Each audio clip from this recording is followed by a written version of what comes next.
Irmãos e irmãs, boa noite. Que a graça e a paz do nosso Senhor e Salvador Jesus seja com todos nós, com toda a igreja. Querido Deus, em nome de Jesus, nós estamos aqui reunidos como igreja, como teu povo, para buscarmos a tua face, para buscarmos o teu favor.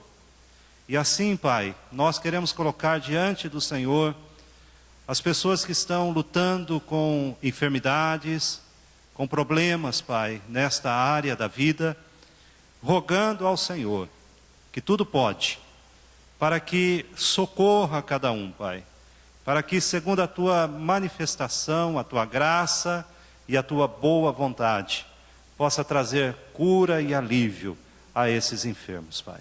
Nós colocamos diante do Senhor e oramos confiados em tua graça, em nome de Jesus. Amém, Senhor. Amém. Irmãos, eu quero convidar a igreja para nós abrirmos a palavra de Deus em 1 Timóteo, capítulo 4, diz assim a palavra de Deus: tem cuidado de ti mesmo e da doutrina, continua nestes deveres, porque fazendo assim, salvarás tanto a ti mesmo, como aos teus ouvintes. Eu quero que leiamos todos juntos esse único versículo aqui. Leiamos. Tem cuidado de ti mesmo e da doutrina. Continua nestes deveres, porque fazendo assim, salvarás tanto a ti mesmo, como aos teus ouvintes. Amém. Vamos orar. Querido Deus, nesse momento, Pai, de culto, momento de meditação na Tua Palavra, nós reconhecemos a nossa limitação para depender, Pai, do Senhor, para que o Senhor nos dê de fato a palavra que vai edificar o nosso coração. E acima de tudo, o Teu Espírito Santo abra a nossa mente, o nosso entendimento e o nosso coração para a boa semente do Evangelho. Em nome de Jesus oramos. Amém, Senhor. Amém. Quem sabe você já viu alguma notícia daquele ator que estrelou em diversas novelas da televisão, a atriz e modelo tão cobiçada dos anos 90, dos anos 2000, quem sabe até dos anos 80, que emplacou vários sucessos, aquele cantor que cantou vários sucessos, a ex-apresentadora da televisão que fez sucesso, o ex-jogador de futebol, vencedor de vários campeonatos, e assim várias celebridades. De repente vem a notícia na televisão que elas se converteram à fé evangélica. Então programas de auditório, sites da internet começam a espalhar a notícia pelo Brasil todo, e o Brasil inteiro toma conhecimento desses novos evangélicos que são famosos, que outrora fizeram sucesso e de repente agora estão nas igrejas.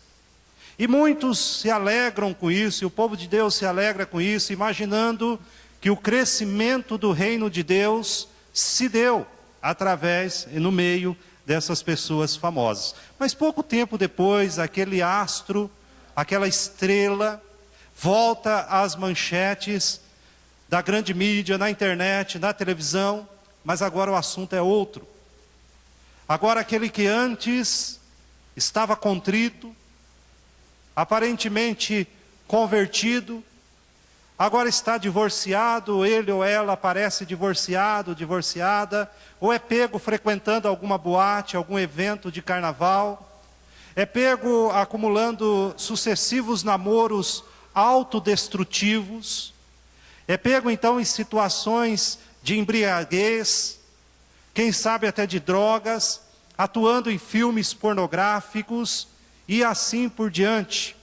E nós vemos que muitos incrédulos, inimigos do Evangelho, então vendo essas coisas riem, fazem piadas, debocham, se divertem, vendo a queda daquele famoso supostamente que havia se convertido ao Senhor Jesus Cristo.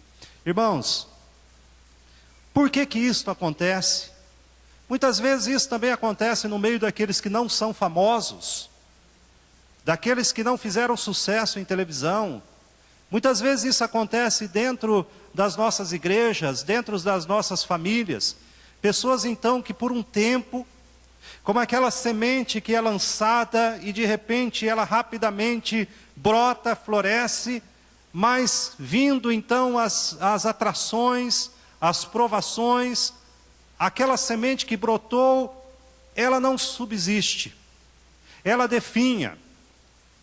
Isso também acontece no nosso meio, e alguns então ainda tentam manter uma aparência, mas o seu coração já está seco, o seu coração já está longe do Senhor Jesus. E por que isto acontece? Então esse texto da palavra do Senhor, quando Paulo está dando algumas instruções a este jovem pastor chamado Timóteo, um rapaz de um pouco mais de 20 anos, assumindo uma igreja, e Paulo então fala sobre este perigo que ele enfrentaria, e este perigo ele enfrentaria não só na sua própria igreja, entre aqueles que ele deveria pregar o evangelho, daqueles que ele deveria ensinar, e Paulo fala do perigo de transmitir um evangelho apenas social, um evangelho que não tem desafios, um evangelho que não tem compromisso, um evangelho que não tem perdas. Mas Paulo fala que ele teria que transmitir um evangelho aonde então as pessoas deveriam perceber e deveriam ser desafiadas a um compromisso intenso com o Senhor. Então ele fala deste perigo e fala do perigo da própria vida dele, quando ele diz assim: tem cuidado de ti mesmo e da doutrina, continua nestes deveres, de pregar o evangelho, todo o desígnio de Deus, porque fazendo assim, salvarás tanto a ti mesmo, quanto aos teus ouvintes. E uma das coisas que nós temos visto, que tem produzido falsos crentes, falsas conversões, falsos membros de igreja, é que há uma mensagem hoje do Evangelho dizendo que o Senhor Jesus Cristo quer ser o seu Salvador. E nós temos uma mensagem em adesivos de carro, nós temos uma mensagem espalhada por aí dizendo: Cristo salva, Cristo é Salvador, Cristo quer te levar ao céu, Cristo te dá a vida eterna. E isto realmente é verdade, mas tem se negado, tem se omitido uma informação muito preciosa, uma informação que de fato faz um convertido, aonde que o anúncio de que Cristo Jesus, Ele deve e tem que ser o Senhor da sua vida, tem sido então negligenciado e transformando pessoas, muitas vezes, em crentes nominais. E quem sabe isso pode acontecer conosco na nossa vida. Quem sabe nós olhamos para Jesus apenas como Salvador. Olhamos para Jesus apenas numa esperança futura, quem sabe um dia de alcançar a salvação, de ir para o céu, mas não relacionamos o Senhor Jesus aos eventos cotidianos, corriqueiros da nossa vida. Nós não olhamos para o Senhor Jesus como o Senhor da nossa vida, como o Senhor dos nossos pensamentos, como o Senhor do nosso destino, das nossas decisões, da nossa família, dos nossos gostos e de tudo mais que envolve a nossa vida em todas as áreas da nossa vida. E isso tem produzido, se não falsas conversões, mas crentes que têm dividido a sua lealdade com este mundo. Irmãos, eu quero meditar hoje numa pergunta muito simples, que nós devemos refletir. Porque Paulo fala que Timóteo deveria cuidar de si mesmo e também cuidar para que outros não fossem enganados. E a pergunta é, eu queria que você meditasse, Jesus Cristo é Senhor da sua vida? Jesus Cristo, verdadeiramente, faça essa pergunta a si mesmo. Jesus Cristo é Senhor da minha vida? E eu não estou perguntando, eu não estou interrogando você, não estou fazendo essa pergunta, dizendo se você acredita que Jesus Cristo é Deus. Se você acredita na divindade de Jesus, se você tem uma teologia correta a respeito da divindade, porque a Bíblia nos afirma, lá em Mateus 8, a partir do versículo 28, que os demônios acreditavam que Jesus Cristo era divino. Os próprios demônios acreditavam que Jesus Cristo era Deus, mas eles não serão salvos. Então eu não estou interrogando se você acredita nesta doutrina, mas eu estou interrogando a nós nesta noite, perguntando: Cristo Jesus é Senhor da sua vida? Quem sabe você mesmo saiba dar vários nomes, vários títulos ao Senhor Jesus, conheça vários títulos. Ele é o Emanuel, Ele é o Deus conosco, e você então saiba vários títulos a respeito de Jesus. Mas não é isto que nós estamos questionando. É algo mais profundo. Não é apenas um conhecimento intelectual a respeito disto. Irmãos, quando eu pergunto, Cristo Jesus é o seu Senhor, eu estou perguntando para nós nesta noite: Ele ocupa em tudo o trono do seu coração? Ele realmente governa a sua vida?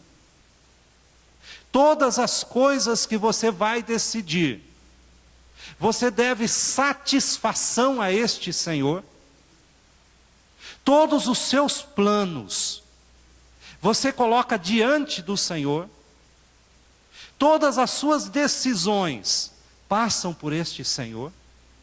Isaías 53, o versículo 6, a Bíblia fala da condição de todo homem. Todos nós andávamos desgarrados, ele vai nos mostrar, e cada um se desviava pelo caminho. Antes da conversão, antes de alguém então se render ao Senhor Jesus, primeiramente como Senhor da sua vida, a Bíblia fala que nós vivíamos para agradar a nós mesmos. Era assim. Todos aqueles que um dia andaram pelo caminho da perdição, a única ocupação, o único pensamento era como agradar a mim mesmo. Como que o meu trabalho iria agradar a mim mesmo? Como que o meu namoro ia agradar a mim mesmo? O meu casamento? Tudo era para mim. Tudo era para o meu deleite. Mas quando uma alma se converte, agora ela vive para agradar o seu Senhor. Isto é uma realidade na sua vida? Você vive assim? Isso é algo importante. Em Juízes capítulo 21, há muitos séculos atrás foi escrito que cada um fazia o que achava mais reto. E por quê? Porque a Bíblia diz que naqueles dias não havia rei. Não havia rei. Juízes capítulo 21, versículo 25, fala que havia uma ausência de rei. E cada um fazia o que queria. E de fato isso é uma ilustração clara de toda alma que vive para si mesmo. Ele não tem a quem dar satisfação. Ele é Senhor da sua própria vida. Mas aqueles que seguem o caminho de Cristo, o Senhor se torna rei para ele. Então ele se inclina diante do Senhor e procura fazer a vontade do seu Senhor. E a vontade do seu Senhor se torna regra na vida dele. Tanto é que Tiago, no capítulo 4, vai dizer que alguém diz assim: eu irei a tal lugar e ali eu farei negócios e ficarei ali 1 ano e farei tudo o que eu imaginar. E Tiago responde: o que é a sua vida? O que é a sua vida? Mas aquele que vive para si mesmo, ele não se inclina diante do Senhor. Ele olha para o Senhor como alguém que possa lhe trazer algo. Por isso que muitas vezes igrejas estão cheias, porque pessoas estão vivendo para si mesmas, para que algo aconteça para elas, porque elas são o centro da sua vida. Então muitas vezes nós precisamos examinar a nossa alma. Será que realmente a minha vida, eu tenho feito do Senhor, o Senhor Jesus, não só a esperança da salvação, mas o meu Senhor, a quem eu devo a minha vontade e a quem eu devo obedecer sempre. Quando o Espírito Santo, ele começa uma obra graciosa no coração do pecador, a primeira coisa que ele faz é convencer essa pessoa do pecado. Ele começa esse processo no coração de uma pessoa, ele começa a mostrar a questão do pecado, ele começa a abrir os olhos dessas pessoas. E elas começam uma das primeiras coisas que elas veem, não é a pecaminosidade que as rodeia. Não é isto. Essa não é a primeira coisa que ela vê. Mas ela começa a ver a pecaminosidade que há no seu coração. E o Senhor Jesus começa, através do Espírito Santo, a abrir os olhos, e elas começam a olhar para si mesmas e ver como elas são rebeldes contra Deus, como elas insistem em fazer o erro, como elas insistem em desobedecer a Deus e viver para si mesmas. E quando o Espírito Santo então abre os olhos da fé desta pessoa, não é apenas para que ela veja que ela precisa da salvação, mas ela começa a ver que ela precisa da misericórdia de Deus e de que de fato o Senhor Jesus deve ser Senhor da sua vida. E ela começa a não entender por que ela, sendo tão rebelde, tão pecadora, Deus não a mandou há muito tempo para o inferno. E muitas vezes, irmãos, quando nós não temos essa visão, nós achamos que o Senhor Jesus tem obrigação de nos salvar. Porque nós não entendemos que Ele nos chama primeiro para que Ele seja Senhor da nossa vida. Você já passou por essa experiência? Os seus olhos da fé já foram abertos para ver a condição que você e eu estávamos, para ver como nós éramos rebeldes contra Deus. Se isso não aconteceu com você, muito provavelmente não houve conversão no seu coração. Você pode estar até convencido da divindade de Jesus, até convencido de que Jesus Cristo é Salvador e você quer ir para o céu. Mas se os seus olhos não foram abertos para ver a condição do seu coração, de que você é rebelde e pecador contra a autoridade de Deus, então muito provavelmente ainda não houve uma conversão no seu coração. A conversão no Novo Testamento, ela é descrita como está lá em 1 Tessalonicenses, capítulo 1, versículo 9. Na segunda parte desse texto, quando Paulo, ele diz para nós assim, deixando os ídolos. A conversão é descrita assim no Novo Testamento. Deixando os ídolos, vos convertestes a Deus para servirdes o Deus vivo e verdadeiro. Ídolo é qualquer coisa, qualquer objeto que damos o devido valor que seria dado exclusivamente a Deus. É tudo que ocupa o primeiro pensamento na sua vida. É tudo que suga a sua maior força. Isso então é um ídolo. A Bíblia diz que a conversão acontece quando você deixa os ídolos. Não pense apenas em algo de madeira, pedra ou barro ou metal. Mas tudo aquilo que se interpõe entre você e Deus, a qual você deve lealdade, a Bíblia fala que isso é ídolo. E a conversão é um abandono deste ídolo para servir o Deus vivo e o Deus verdadeiro. A conversão, irmãos, é uma volta de 180 graus. 180 graus. ela é uma volta radical na nossa vida. Porque o coração e a vontade começam a repudiar o pecado, o eu e o mundo. Uma pessoa sem Cristo, ela não entende isso. Uma pessoa sem Jesus não entende isso. Ontem nós estávamos pregando ali na congregação do Pedregal, e eu contei uma história para os irmãos ali, de uma certa qualidade de formigas que há na Amazônia. Eu morei alguns anos ali na Amazônia. Tem uma qualidade de formiga muito interessante. Elas são formigas que invadem outros formigueiros e matam aquelas formigas mais fracas daquele formigueiro. E raptam então os ovos daquele formigueiro. Leva tudo embora. É um sequestro que elas fazem de crianças, né? E levam aqueles ovinhos para o seu formigueiro. E quando ali chegam, então, aqueles ovinhos eclodem, nascem as formigas bebês, naquela família que as raptou, mas elas não sabem disto. Elas não sabem que elas nasceram escravas. E elas então fazem o que elas nasceram para fazer. Elas trabalham. E começam a trabalhar para aquele formigueiro que as havia raptado a vida inteira, sem que descubra que elas são escravas. Irmãos, um paralelo muito interessante acontece na vida do ser humano.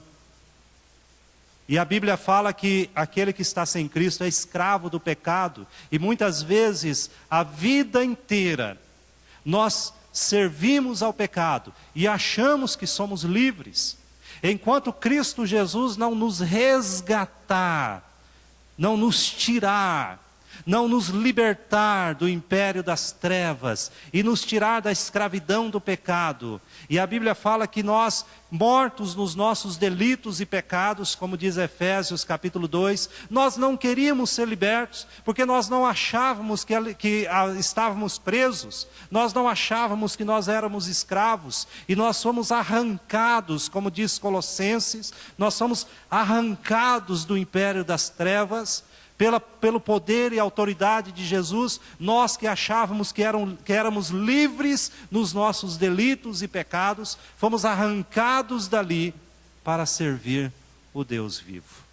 Caso contrário, aqueles que vivem no pecado, que vivem no mundo, acham que vivem com liberdade, mas são escravos, enquanto não fizerem do Senhor Jesus o Senhor da sua vida, o Senhor do seu coração.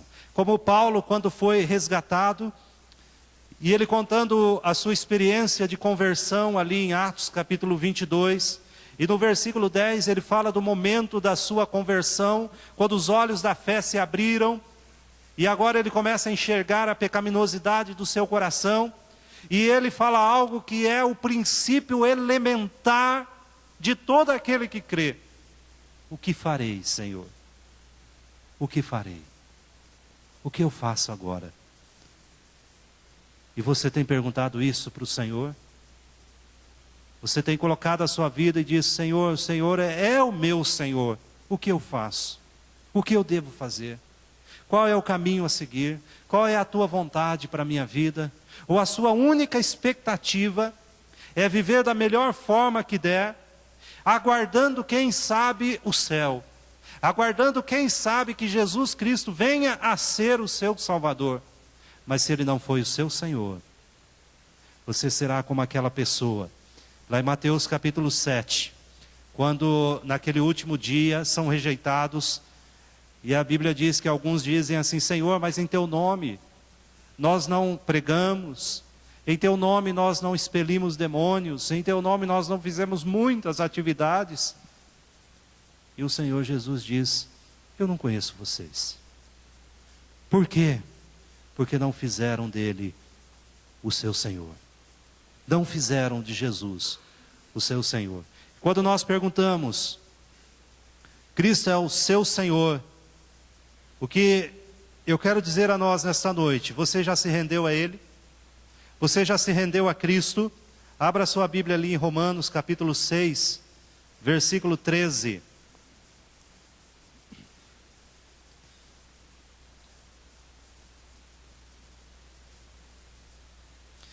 Quando a Bíblia diz assim: nem ofereçais cada um os membros do seu corpo ao pecado, como instrumentos de iniquidade, mas oferecei-vos a Deus, como ressurreto dentre os mortos, e os vossos membros a Deus, como instrumentos de justiça.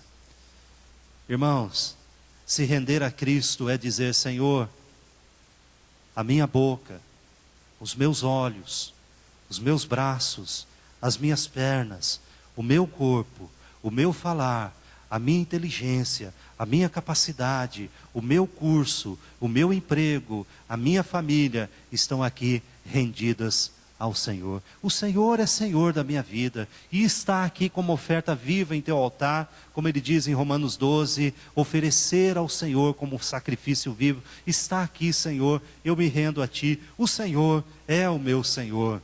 Irmãos, existem muitas pessoas que querem ser salvas do inferno, mas não querem ser salvas da sua vontade própria. Salvas do inferno, mas não querem ser salvas dos seus próprios caminhos, do seu mundanismo. Não querem ser salvas daquilo que elas amam neste mundo. Elas querem vir à igreja, elas querem continuar servindo a Deus e servindo a si mesmas, mas não querem ser submissas ao Senhor. E elas dizem: Senhor, eu quero ser salva, porém Deus não as salvará. Não as salvará de conformidade com as condições que elas estabeleceram. As condições de salvação não são estabelecidas por nós, são estabelecidas por Deus. E nós não podemos oferecer a Deus algo e dizer a Ele: está aqui, Senhor, essas são as condições que eu imponho para ser salvo. E Deus diz: você está irremediavelmente perdido, porque as minhas condições são outras, e eu não abro mão das minhas condições. Irmãos, as condições do Senhor estão expressas ali em Isaías 55, versículo 7. É bem claro para nós. Para sermos salvos, precisamos nos submeter a essas condições. E as condições do Senhor é: deixe o perverso o seu caminho, o iníquo os seus pensamentos, converta-se ao Senhor, que se compadecerá delas. E ali em Lucas, capítulo 14, quando Jesus Cristo disse: assim, pois, todo aquele que dentre vós não renuncia a tudo quanto tem, e tudo quanto tem, que seja contrário a Cristo, que se oponha a Cristo, não pode ser o meu discípulo. Homens e mulheres precisam ser convertidos das trevas para a luz, das potestades de Satanás para Deus, antes de receberem a remissão dos seus pecados, a herança nos céus e a santificação. Queridos irmãos, Paulo vai dizer lá para os Colossenses: ora, Colossenses 2, versículo 6, como recebestes a Cristo Jesus, o Senhor, assim andai nele. Também, por outro lado, há pessoas que começaram bem, e tinham o Senhor como de fato o Senhor da sua vida, e procuravam fazer a vontade do Senhor, mas foram esmorecendo. E Paulo diz assim: como recebestes a Cristo. E como foi que você recebeu a Cristo? Como foi aquele dia? A Cristo Jesus, o Senhor. Então continue andando assim, disse o apóstolo Paulo. Continua andando como você começou. Continua andando na maneira que você recebeu Jesus Cristo, o Senhor, se rendendo a Ele, deixando de agradar a si mesmo. E por que no meio do caminho muitos deixam de agradar a Jesus e começam a caminhada para agradar a si mesmo? Irmãos, 2 Coríntios, capítulo 8, versículo 5, fala do amor de Cristo. E ele fala de uma obediência sem reservas, dizendo assim: deram-se a si mesmos primeiro ao Senhor. Deram-se a si mesmos primeiro ao Senhor. Tem muita gente que está dando de si mesmo primeiro ao seu trabalho, primeiro aos seus próprios sonhos, ao vestibular daquele curso, primeiro àquele concurso que ela quer passar, primeiro àquela amizade, primeiro àquele namoro, e o que sobrar, e se sobrar, estão dando ao Senhor. Mas o Senhor Jesus diz, Paulo diz, aquelas pessoas, elas são dignas de exemplo, porque elas deram-se a si mesmos primeiro ao Senhor. Tem sido assim com você? Tem sido assim na sua vida? Ou será que você, e como muitas pessoas, infelizmente, irmãos, dentro das igrejas mesmos, elas têm feito um esforço, e têm se afadigado, e têm se estressado, e têm até definhado, porque elas têm feito um esforço para servir dois senhores. Ao mesmo tempo que ela não tem coragem de largar a igreja, não tem coragem o suficiente para largar o evangelho, mas também não tem coragem de largar o mundo. E elas então vão nesta busca para servir a dois senhores. E Jesus fala que é um esforço inútil. Um esforço inútil. Irmãos, nós precisamos de uma renovação no nosso coração. Nós precisamos de tal maneira que renovar o nosso coração, que nós venhamos a enojar daquilo que o mundo ama. E não amar o que o mundo ama, mas ter nojo daquilo que é amado pelo mundo. Se deleitar segundo o homem interior do nosso coração, renovado em Cristo Jesus, ao Senhor da nossa alma. E nesta noite, voltando aqui ao capítulo 4 de 1 Timóteo, o texto que nós lemos aqui, que é o versículo 16, quando Paulo então vem falando a respeito do seu ministro, a respeito de Timóteo, o jovem Timóteo, o pregador, ele vai dizer: tem cuidado de ti mesmo. E a pergunta é: você tem cuidado de si mesmo? Feito do Senhor Jesus, o seu Senhor, continua nestes deveres, de cuidar de ti mesmo, de cuidar da doutrina, porque fazendo assim, salvarás tanto a ti mesmo, e no caso daquele ministro, daquele pastor, Paulo diz: olha, cuidado com o que você prega, cuidado com o que você prega, porque se você pregar à igreja, pregar a outros, que está tudo bem, enquanto eles vivem no pecado, você estará contribuindo para que muitas pessoas se desviem do caminho. Mas se você tiver cuidado contigo mesmo, examinando o seu próprio coração, para ver se realmente você está submisso a este Senhor, então você estará no caminho certo. Você salvará a ti mesmo, você salvará a sua vida, porque nenhuma salvação acontece sem que o Senhor Jesus seja Senhor da vida. Mas nós entendemos, irmãos, pela palavra de Deus, que ninguém é capaz de salvar a si mesmo.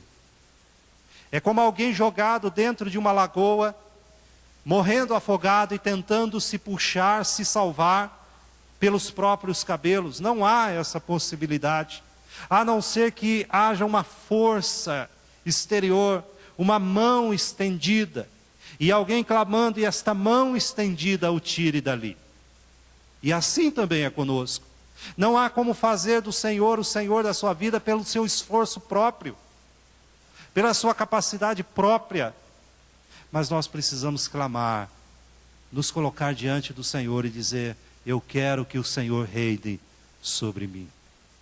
Eu quero ser servo e serva, submisso nas suas mãos.